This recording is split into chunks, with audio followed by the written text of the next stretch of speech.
तोशाम से कांग्रेस विधायक किरण चौधरी ने चंडीगढ़ स्थित आवास पर प्रेस कॉन्फ्रेंस की। किरण ने मीडिया से बातचीत में कहा कि उन्होंने सदन में 13 ध्यानाकर्षण प्रस्ताव रखे थे, लेकिन सत्ता पक्ष ने उनको बोलने का मौका तक नहीं दिया। साथ ही किरण ने प्रदेश की कानून व्यवस्था को लेकर सरकार को जमकर घेरा। बड़े दुर्भाग्य की बात है, मैं कहूंगी, और मैं तो कहती हूँ शर्म की बात है कि 14 ध्यान आकर्षण प्रस्ताव जो बहुत अहम मुद्दों के साथ जुड़े हुए हैं, मसलन तौर पर कानून की बिगड़ती व्यवस्था। अब आप सब जानते हैं कि क्या हालात हो रहे हैं मैं आपको तोशाम की एक बात बताना चाहती हूँ कि तोशाम से एक बच्चा जो है उसको वो चरा रहा था 23 जो है भेड़ बकरियाँ, तो 23 भेड़ बकरियों को उठा के ले गए और साथ में जो बच्चा चरा रहा था उसको भी ले गए। दलितों का वो बच्चा है। ये पिछले 2 महीने के अंदर ये बात हुई और आज तक जो है वो बच्चे का सुराग ही नहीं मिल पाया।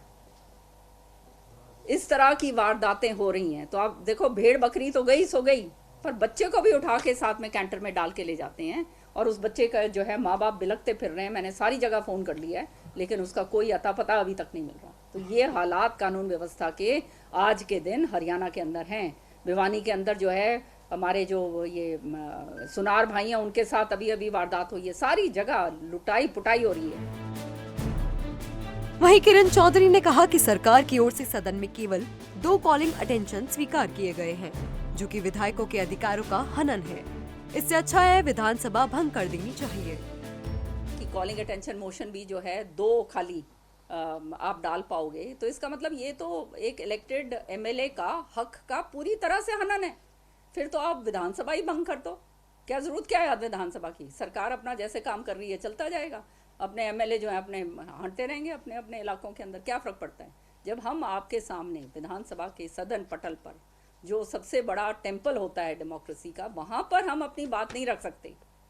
तो फिर तो रह ही नहीं गया कुछ, फिर तो क्या रह गया? किरण चौधरी ने गठबंधन सरकार को पोर्टल सरकार करार दे दिया। सुनिए जरा। सच्चाई ये है कि जहाँ पर पैसा देना चाहिए वहाँ कुछ हो नहीं रहा। तो ये सारी चीज़ें हैं। लाल डोरे के मकान हैं, उनकी जो रजिस्ट्रियाँ हैं वो भी ड्रोनों से करी जा रही हैं। वो ड्रोन्स जो हैं वो सही तरीके से नहीं कर पाते हैं, क्योंकि जो है किसी का घर जो है घर के अंदर की तो वो कर नहीं सकते। अब वो घर का वो कमरा उसका जो है, उसके घर के अंदर का कमरा मेरा है, वो ऊपर ये आ गया ये उसका है, तो वो एक के नाम चढ़ जाएगी, बात ख़त्म। फिर उसके बाद रेक्टिफिकेशन के लिए तो थैला लेकर कागज़ लेकर अपने घूमो, आगे पीछे कुछ होने वाला नहीं है। पोर्टल ही पोर्टल बना दिए हैं, उसके अलावा कुछ नहीं। वहीं किरण चौधरी ने ओपीएस बहाली के मुद्दे पर बोलते हुए कहा कि सरकार को पेंशनर्स की मांग पर विचार करना चाहिए। कर्मचारी जिसने पूरा अपनी जिंदगी घुटने रगड़ रगड़ के अपना सेवा करी है, आखिरी में बुढ़ापा में जाके उसकी जो एक पेंशन ही एक चीज़ है जिसके ऊपर वो उसकी आस लगी रहती है। उसके परिवार जो हैं वो भी चलते हैं सारे के सारे, और वो उन्हीं को आपने उठा के ख़त्म कर दिया, ये कह के कि ये बहुत ज़्यादा वित्तीय भार जो है राजस्व के ऊपर, ये इस पर राजस्व कह रही हूँ, ट्रेजरी के ऊपर पड़ेगा।